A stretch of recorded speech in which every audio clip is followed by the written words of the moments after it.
Welcome to The Thing About Austen, a podcast about Jane Austen's world. I'm Zan. And I'm Diane, and this episode, we're talking about Blaize Castle.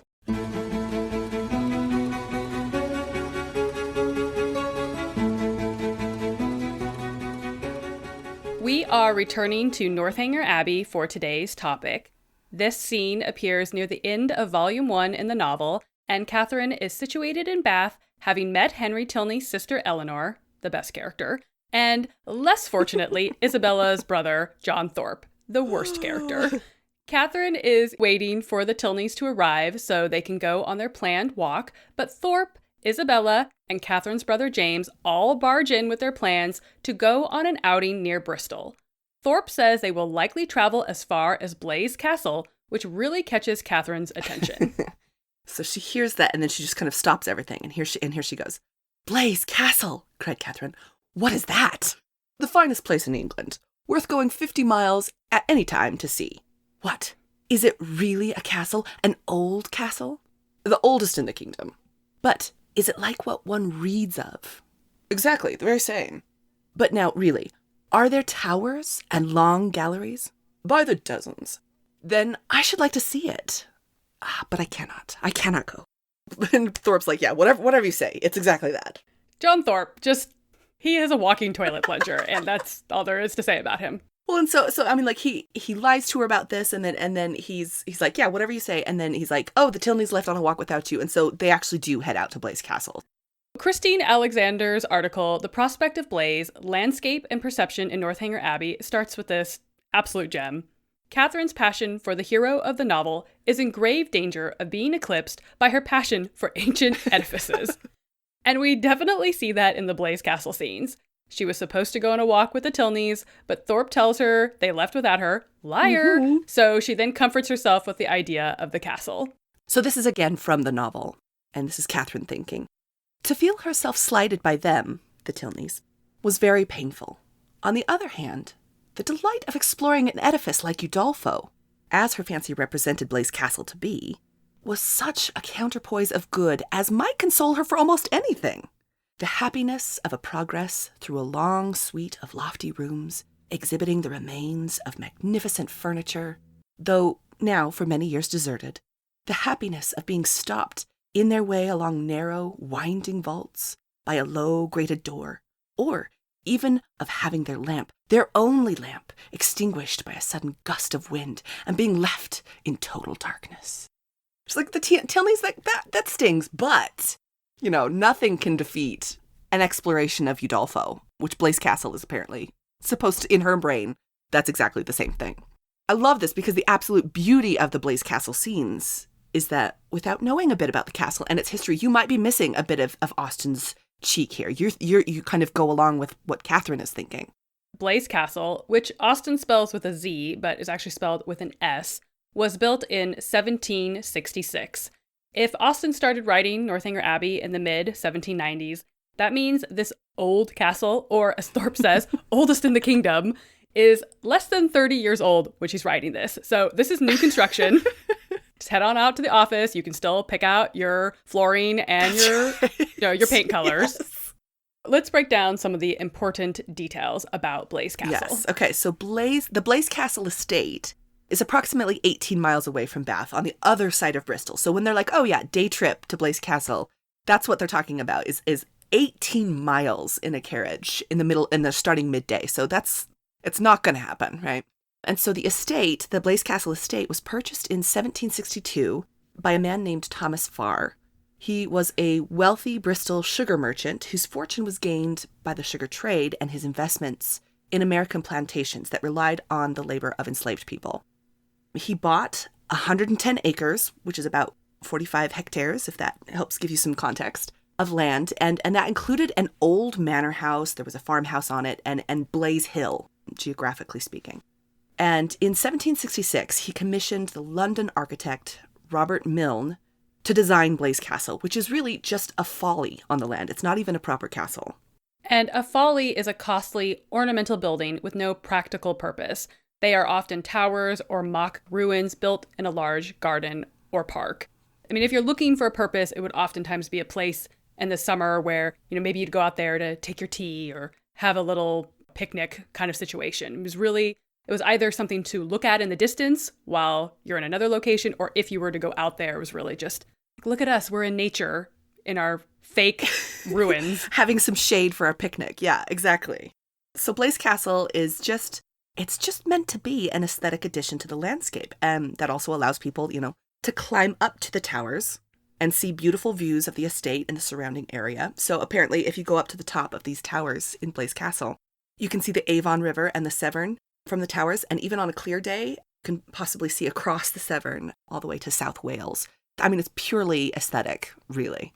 The structure is a central large circle with 3 smaller circular towers surrounding it. It is constructed in the Gothic style with crenellated parapets, which, in terms of Catherine's expectations of a real castle, is the only thing she'd get right. So, I mean, it's not big. So when, again, another Thorpe lie, when she asks, are there towers and long galleries? He's like, by the dozens. This is not a huge castle. It's not a fortress. You can go into it and there's places to sit and whatnot. But again, it's not like, massive bedchambers. Yeah, there's not like long corridors. Like the corridors in general aren't existing in this thing.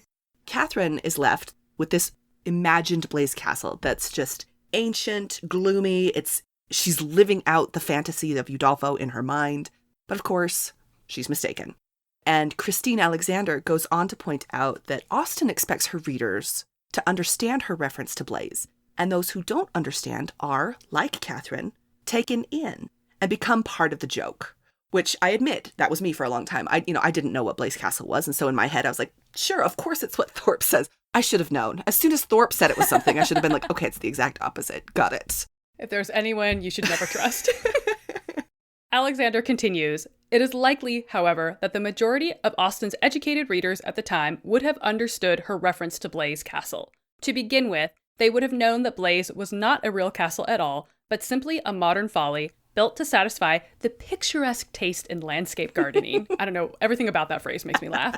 The castle was open to the public, and it was a popular site during this time. The fact that he was like, oh yeah, we can go there, that part is the only true thing that he says. All of that being said, Thomas Farr was really into the idea of the Gothic and the Sublime, which we talked about the Sublime before in our episode on Mary Anne's Dead Leaves. And so he, the owner of this, he liked to encourage fake local folklore around the tower that included, like, there was a lover's leap on one of the towers. He also potentially created a couple of grottos on the estate. One was called the Robber's Cave, and one was the Butcher's Cave. The fact that he's making up fake history to this fake castle. Well, what I'm hearing is that this guy was definitely full of it, and basically he's John Thorpe. Yes. This guy is John Thorpe.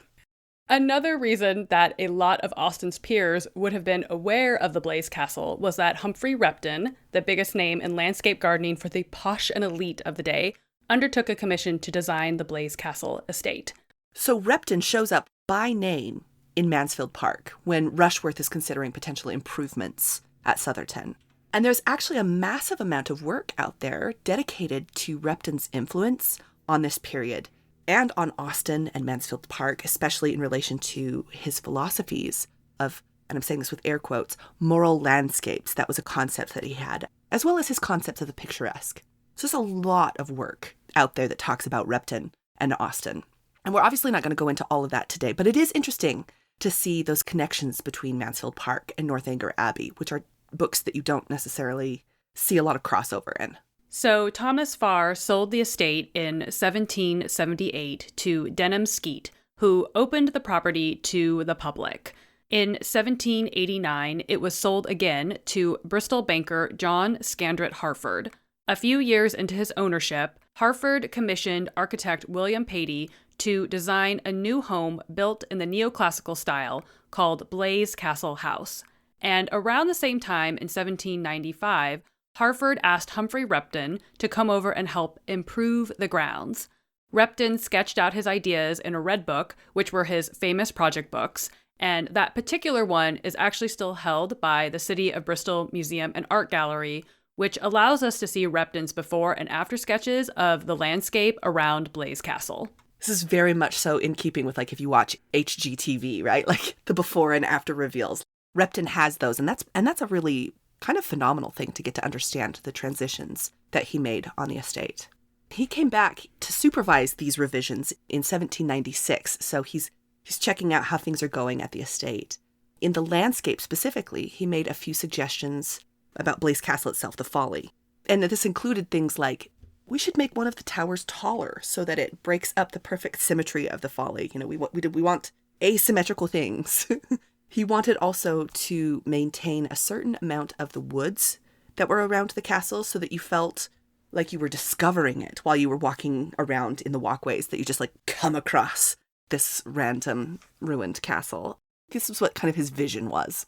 At the same time, Repton also advised cutting down several trees that created an avenue on the estate. You should be thinking of the fallen avenue in Mansfield Park, and somewhere Fanny Price is weeping. Right.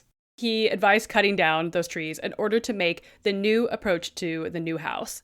Christine Alexander at least speculates that maybe this is the allusion to chopping down trees that sparks Fanny's poetic contemplations. Ugh, she feels it deep.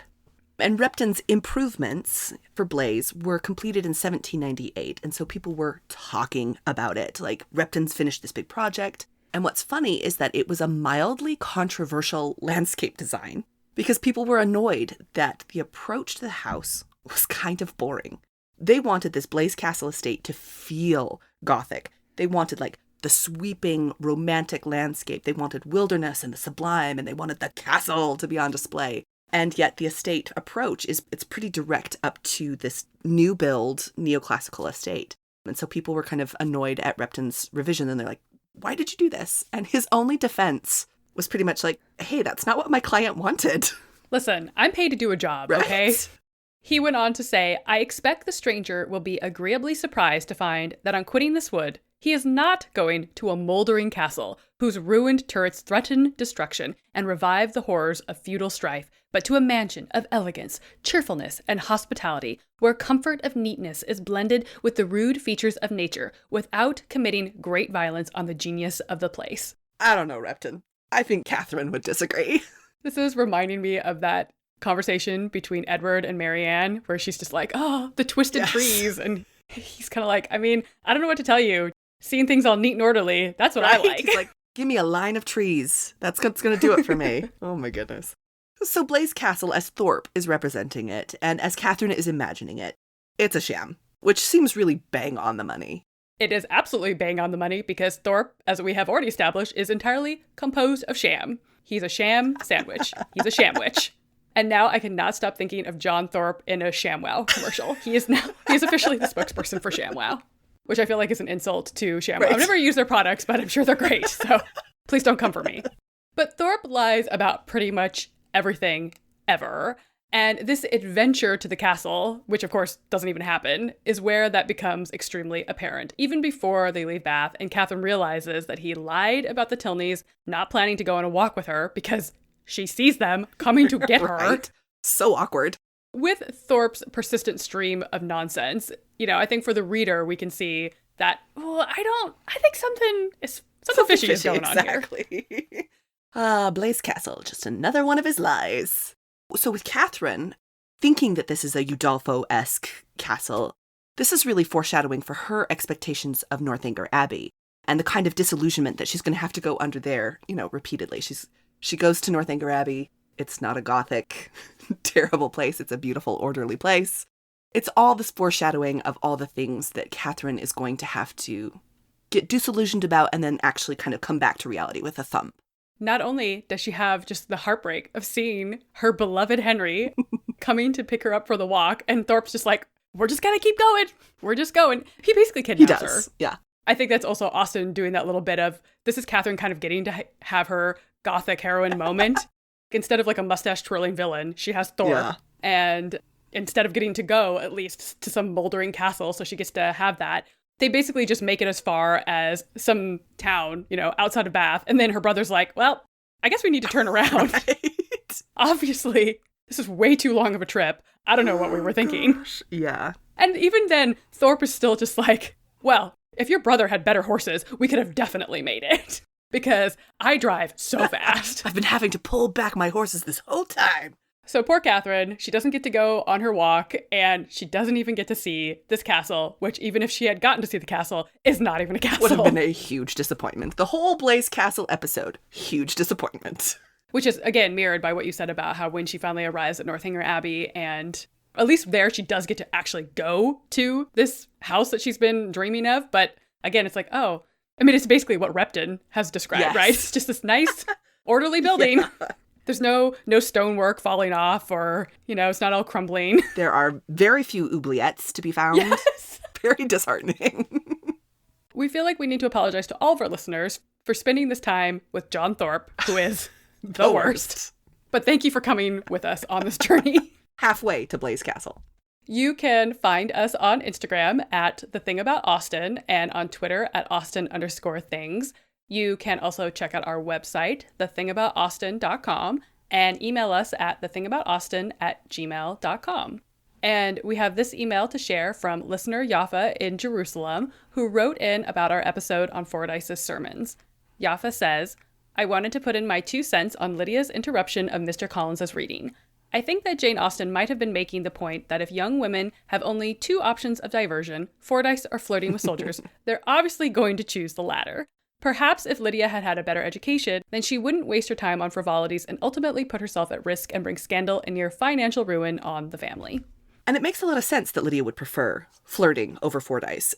I understand that, especially when she's had 0 encouragement to develop any other kind of pursuits. You know that the Bennets have wide access to books, and Elizabeth even tells Lady Catherine that they were encouraged to read. But she also says that, and this is a quote from the book, those who chose to be idle certainly might. And Lydia, given both her age and her natural proclivities, might be someone who struggles with an entirely self-directed form of education, right? Yeah, we know from that same conversation between Lizzie and Lady Catherine that the Bennet sisters have never had a governess, and as neither Bennet parent seems likely to have taken a strong interest in really directly guiding the education of the sisters. Again, I'm sure Papa Bennet's kind of like, here are the books, They were kind of on their own. Plus, their own mother seems to think that husband hunting is the only interest of any merit anyway. So obviously the soldiers, right? That makes sense. Even with a governess, a lot of the education still would have been around making yourself a desirable catch for a prospective spouse. Anyway, lots more to say about women's education at this time, but that is certainly best saved for a future episode. But I just love these thoughts from Yaffa and wanted to share them because I think that's a really good point. If your choice is having some fun or Fordyce of all things, Colin's really not doing any favors to his own cause. Right. And stay tuned for our next episode where we'll be talking about Captain Benwick's miniature with guest Emma Rutherford. Thanks for listening. Bye.